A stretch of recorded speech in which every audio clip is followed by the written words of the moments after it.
Students, lecture number 2 हमने कल ही solve किया था। पावर ऑफ एक्सपोनेंट के फॉर्मूलाज हमने देखे थे, ठीक है। आप सबको अच्छी तरह से याद होंगे, ठीक है। अब उसके रिलेटेड ही आज हम कुछ सम करेंगे। जो आपको मैंने कल जो भी फॉर्मूला बताए थे उन सब का यूज आपको यहाँ पे करना है, ठीक है। Let's start. First, right the following exponent form. यहाँ पे आपको जो दिया गया है उसे आपको एक्सपोनेंट फॉर्म में लिखना है, ठीक है। कैसे? तो फर्स्ट लिखा है 2 into two into two into two, यानी कि यहाँ पे सेम नंबर है और उसको 4 टाइम्स मल्टीप्लाई किया गया है। इसका मतलब यहाँ पे जो सेम नंबर है वो बेस है और कितने टाइम मल्टीप्लाई किया गया है? 1, 2, 3 एंड 4। मतलब ये जो 4 है वो उसका एक्सपोनेंट बनेगा। ओके, तो यहाँ पे हम लिखेंगे 2 रेज़ टू 4। समझ में आया? सेकंड, यहाँ पे a इंटू ए इंटू ए, यानी कि यहाँ पे बेस जो है वो a है और a को कितने टाइम मल्टीप्लाई किया गया है?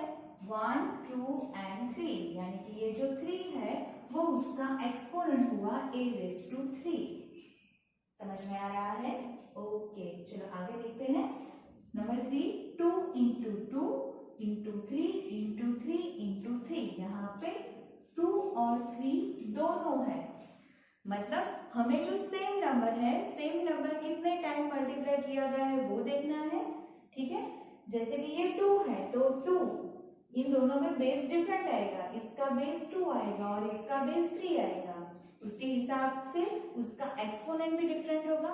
जैसे कि यहाँ पे 2 है, 2 जो बेस है वो 2 टाइम्स मल्टीप्लाई किया गया है तो उसका एक्सपोनेंट क्या आएगा? 2 रेज़ टू 2, ठीक है।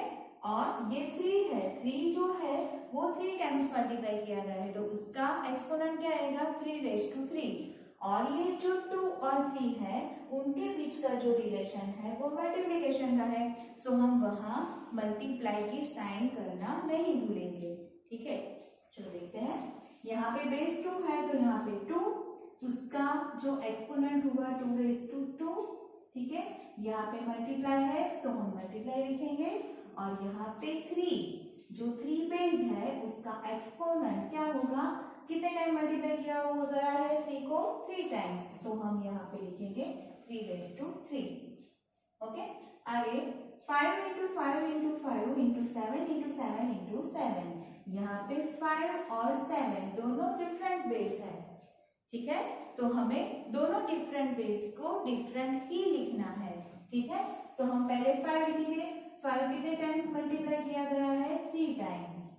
5 को हमने यहाँ पे कितने टाइम्स मल्टीप्लाई किया है? 3 टाइम्स, तो इसका एक्सपोनेंट होगा 5 रेज़ टू 3। से 7 जो है, 7 को भी कितने टाइम्स मल्टीप्लाई किया गया है? 3 टाइम्स, तो उसका भी एक्सपोनेंट होगा 3, ठीक है। और इन दोनों के बीच जो रिलेशन है वो मल्टीप्लिकेशन का है, सो यहाँ पे हम साइन करेंगे मल्टीप्लाई की। ओके, आगे 6 इंटू 6 इंटू ए इंटू ए, यहाँ पे 6 और a दोनों डिफरेंट बेस है तो 6 को हमने कितने टाइम मल्टीप्लाई किया हुआ है? 2 टाइम्स, ठीक है। सो 6 का एक्सपोनेंट फॉर्म बनेगा 6 रेज़ टू 2, ठीक है।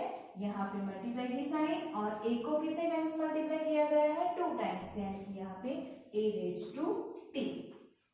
ओके, इतना समझ में आया? ठीक है, चलो हम आगे देखते हैं। Simplify using rules of exponent form. हमने जो कल एक्सपोनेंट के फॉर्मूला सॉल्व किए थे उसके डिपेंडेंट ही ये पूरे सम है। आपको सिर्फ ये देखना है बेस सेम है या नहीं। अगर बेस सेम है तो उसके बीच का रिलेशन क्या है वो सब कुछ आपको नोटिस करना है और नोटिस करने के बाद ही आपको सॉल्व करना है, ठीक है। चलो हम देखते हैं। हमारा फर्स्ट नंबर का सम है 5 raise to 3 multiply by 5 raise to 4 multiply by 5 raise to 2। सबसे पहले हम लिखेंगे बेस को देखेंगे। तो यहाँ पे बेस जो है वो तीनों के अंदर सेम है, ठीक है। पहले हमें पता चल गया कि बेस सेम है। अब हम लिखेंगे कि इन तीनों के बीच का रिलेशन क्या है, तो सबके बीच का रिलेशन मल्टीप्लिकेशन का है। ठीक है, हमने कल ही देखा था कि अगर बेस सेम है और मल्टीप्लिकेशन का रिलेशन है तो उसके एक्सपोनेंट जो होते हैं उसके एक्सपोनेंट का हम एडिशन करते हैं। ठीक है, तो यहाँ पे भी वो ही होगा, यहाँ पे 5 हम 1 टाइम लिखेंगे क्योंकि बेस सभी में सेम है, और ये जो एक्सपोनेंट है वो डिफरेंट है तो उनका प्लस होगा। ठीक है, मतलब 3 + 4 + 2, तो टोटल मिला के ये कितना हुआ, 4 + 2 6, 6 + 3 9, मतलब 5⁹9। समझ में आया? तो ये है आपका आंसर 5⁹9। ओके, चलो आगे सेकंड नंबर 6⁵15 डिवाइडेड बाय 6⁻10। यहाँ पे भी हम पहले बेस को देखते हैं, तो यहाँ पे बेस जो है 6 दोनों में सेम है। सेकंड नंबर हम अब ट्राई करेंगे देखने का कि यहाँ पे जो रिलेशन है वो किसका है, डिवाइडेशन का रिलेशन है। ठीक है, बेस सेम है, डिवाइडेशन का रिलेशन है, तो उसके एक्सपोनेंट का क्या होगा, उसके एक्सपोनेंट का माइनस होगा। ठीक है, तो हम यहाँ पे ऐसे लिखेंगे 6⁵15 - 10। इसका मतलब यहाँ पे आंसर आएगा 15 में से 10 माइनस हो गए, आंसर आएगा 6⁵5। ओके, समझ में आ रहा है? Understand? Okay, let's number 3 5⁻2⁵3 division by 5⁻3। यहाँ पे आपको ये बेस तो देखना ही है, यहाँ पे आप देख सकते हो बेस तो सेम है, लेकिन उसके पहले यहाँ पे जो एक्सपोनेंट दिया गया है उसका ब्रैकेट के ऊपर दूसरा एक्सपोनेंट है। हमने कल ही जो फॉर्मूला सिखाई थी मैंने, उसमें आपको बताया था कि जब भी किसी भी एक्सपोनेंट का ऊपर दूसरा एक्सपोनेंट दिया जाए तो दोनों एक्सपोनेंट का हमें मल्टीप्लाई करना पड़ता है। ठीक है, तो पहले हम ये सॉल्व करेंगे, तो क्या आएगा 5⁻2 मल्टीप्लाई बाय 3 डिवाइड बाय 5⁻3। अब ये मल्टीप्लाई करेंगे तो आंसर आएगा 2 3 6 डिवाइड बाय 5⁻3। अब ये हमारा जो पहले वाला फॉर्म था वो आ गया।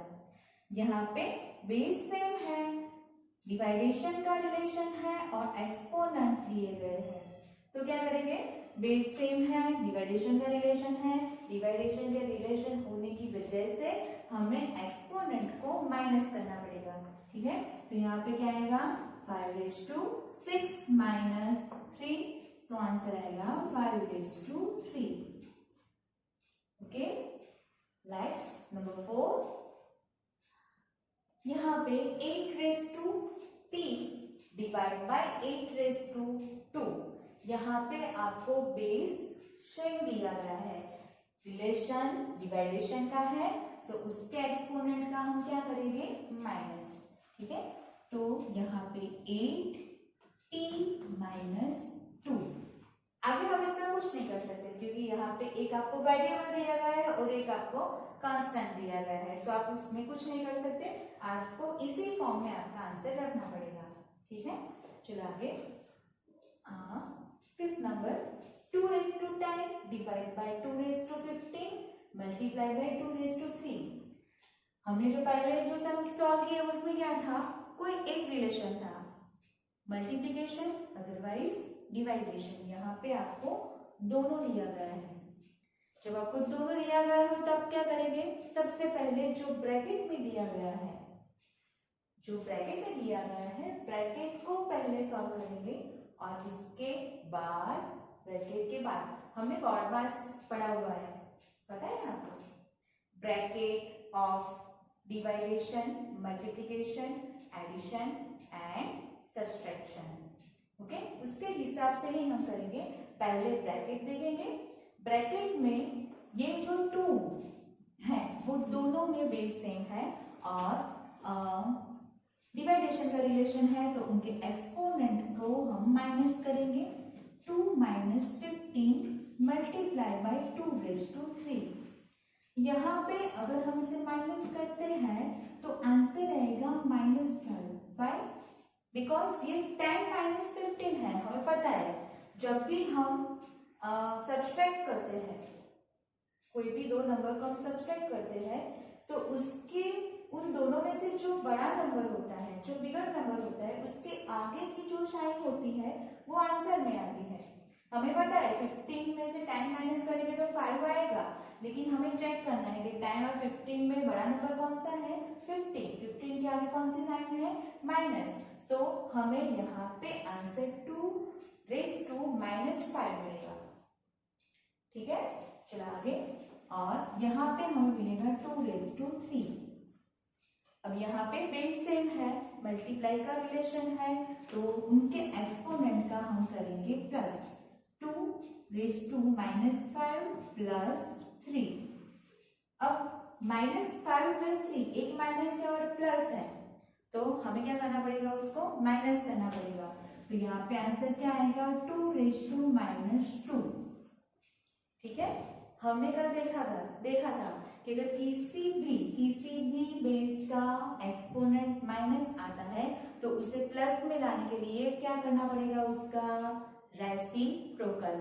ठीक है, तो यहाँ पे तो ओनली सिर्फ एक ही नंबर दिया गया है 2, न्यूमरेटर और डेनोमिनेटर नहीं है, सिर्फ 2 है। मतलब डेनोमिनेटर होता ही है, जैसे कि ये 2 है तो उसका डेनोमिनेटर क्या हो जाएगा, 1। आपको दिया नहीं गया है, मतलब उसका डेनोमिनेटर 1 होता है। सो 2 डिवाइड बाय 1, उसका रेसिप्रोकल क्या होगा, 1/2। और जो ये माइनस है वो प्लस हो जाएगा।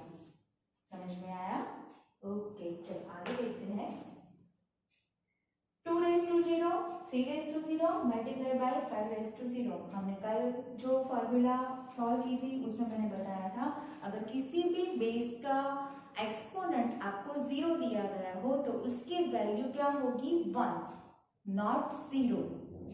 ओके, तो यहाँ पे 2 रेज़ टू 0 तो उसकी वैल्यू होगी 1, 3 रेज़ टू 0 उसकी भी वैल्यू होगी 1, 5 रेज़ टू 0 तो उसकी भी वैल्यू होगी 1। सो इन सब का मल्टीप्लाई करेंगे, 1 1 जा 1, 1 1 जा 1। सो आंसर आएगा only 1। Okay, let's last and final. यहाँ पे आपको दिया गया है 2 raise to 5 multiply by a raise to 5, 4 raise to 3 and a raise to 3। यहाँ पे जो 2 है वो दोनों का जो बेस है वो सेम है, लेकिन यहाँ पे नहीं है। ठीक है, लेकिन हम जानते हैं 4 है तो 2 रेज़ टू 2 लिख सकते हैं हम, 2 2 जा 4 यानी 2 रेज़ टू 2 लिख सकते हैं। ठीक है, तो यहाँ पे क्या करेंगे हम, 2 रेज़ टू 5 मल्टीप्लाई बाय, यहाँ पे 4 है उसकी जगह पे हम लिखेंगे 2 रेज़ टू 2, और उसके ऊपर जो 3 है वो तो कंटिन्यू ही करेंगे। ठीक है, और यहाँ पे a रेज़ टू 5 और यहाँ पे a रेज़ टू 3। तो हम क्या करेंगे, यहाँ पे 2 रेज़ टू 5 ये मल्टीप्लाई होगा 2 raise to 6 multiply a raise to 5 a raise to 3। अब हम देखेंगे तो इन दोनों के भी बेस सेम हो गए, ये तो बेस सेम ही है, ये भी सेम हो गए। ठीक है, लेकिन यहाँ पे 2 रेज़ टू 5 और 2 रेज़ टू 6 इन दोनों का रिलेशन क्या है, डिवाइडेशन का है। ठीक है, तो हमें क्या करना पड़ेगा, माइनस करना पड़ेगा। 2 5 minus 6 multiply by a 5 minus 3। ठीक है, तो यहाँ पे आपका आंसर क्या आएगा, 2 रेज़ टू 6 में से हम 5 माइनस करेंगे, 6 is bigger number, so answer is e minus 1। Okay, और ये a रेज़ टू 5 माइनस 3 यानी कि 2। यहाँ पे आपको इस फॉर्म में भी रख सकते हो, और ये जो माइनस एक्सपोनेंट है तो उसके लिए हम अगर उसे हम प्लस करना चाहिए तो हमें 2 का रेसिप्रोकल करना पड़ेगा, तो वो हो जाएगा 1/2 यानी कि 1/2 a स्क्वायर। सो हम आंसर ऐसे भी लिख सकते हैं a स्क्वायर बाय 2। ओके, अगर आपको ये जो पावर और एक्सपोनेंट के जो फॉर्मूलाज हैं जो मैंने आपको सम सॉल्व कराए हैं, उन किसी में भी आप आपको अगर तकलीफ होती है, अगर आपको कुछ समझ में नहीं आता है, तो प्लीज हमें बताएं, हम आपकी वो जो कोई भी प्रॉब्लम है उसके हम सॉल्व करने की कोशिश करें।